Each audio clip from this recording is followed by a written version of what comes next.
Assalamualaikum warahmatullahi wabarakatuh. Hai sahabat Ocean, saya Farsa Sabila. Pada hari ini saya akan menjawab pertanyaan seputar oceanografi.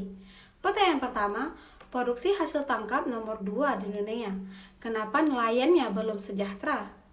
Hal ini disebabkan oleh kualitas sumber daya manusia yang ditandai dengan tingkat pendidikan yang rendah, sehingga salah satu indikator dari rendahnya kualitas sumber daya manusia. Terlebih lagi, kebiasaan nelayan tersebut ditandai dengan kebiasaan ataupun sosial budaya yang kurang memperhatikan, di mana mereka mempunyai pola hidup yang kurang memperhitungkan kebutuhan masa depan, sehingga tidak ada simpanan untuk kebutuhan masa depan. Yang ketiga yaitu kepada kepemilikan modal, merupakan salah satu faktor utama dalam pengembangan usaha dari nelayan. Jika nelayan tradisional tidak memiliki modal usaha, maka mereka tidak dapat melakukan peningkatan hasil produksi baik dari segi jumlah maupun kualitasnya.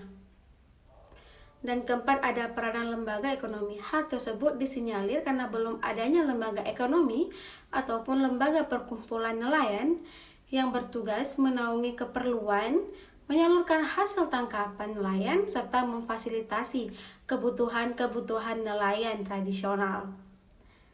Soal nomor 2, produksi hasil tangkap nomor 2 di dunia.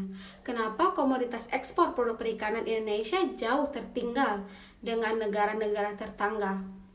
Jawabannya yaitu pada infrastruktur yang masih menghadapi sejumlah hambatan sehingga belum mampu mendukung kinerja ekspor nasional.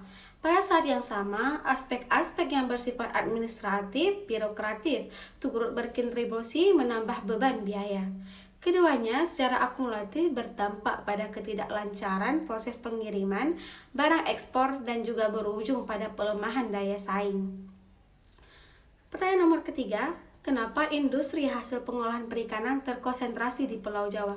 Jawabannya dikarenakan oleh input di Pulau Jawa mempunyai pengaruh positif terhadap output, sehingga dapat diindikasikan bahwa peningkatan jumlah input akan semakin meningkat seiring meningkatnya kemampuan kabupaten dan kota dalam meningkatkan output industri manufakturnya masing-masing.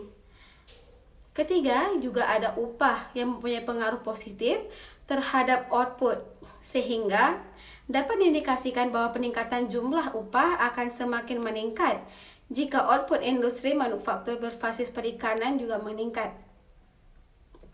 Pertanyaan nomor 4, mengapa mayoritas armada tangkap Indonesia berukuran kecil, sedangkan wilayah tangkap Indonesia berukuran besar? Jawabannya, dominasi pemilik modal tidak hanya terdapat terhadap nelayan, bahkan juga terhadap pengelolaan otoritas pemerintah ataupun pusat maupun daerah masih sangat lemah dalam meningkatkan atau menegakkan peraturan perdagangan atau lelang ikan. Program-program yang dilakukan oleh pemerintah maupun pemerintahan daerah tidak tepat sasaran dikarenakan sistem yang belum tertata dan juga kepanjangan program dilaksanakan secara parsial. Hal inilah yang menjadi salah satu penyebab armada tangkap Indonesia kecil dan juga nelayan yang tidak memiliki pengetahuan luas tentang bagaimana mengoperasikan kapal tangkap besar dan juga kebijakan pemerintah yang selalu menguntungkan kalangan besar dibandingkan dengan kesejahteraan nelayan sendiri. Kelima, mengapa Laut Indonesia menjadi sasaran tangkapan ikan nelayan asing? Jawabannya ialah disebabkan oleh kebijakan penghentian sementara atau moratorium peningkatan ikan yang diterapkan oleh negara tetangga menjadi penyebab utamanya yang telah diterapkan di Cina, Thailand, dan juga beberapa negara lain, dan juga banyak nelayan negara lain yang menganggap wilayah perairan Indonesia sebagai bagian dari wilayah tangkapannya. Indonesia memiliki lebih daripada 7.000 jenis ikan di laut, baik untuk dikonsumsi maupun ikan hias. Hal ini membuat sumber daya nelayan Indonesia menggiurkan bagi nelayan asing. Sekian untuk pertanyaan jawaban hari ini. Terima kasih untuk yang telah menonton. See you in the next semester. Assalamualaikum warahmatullahi wabarakatuh.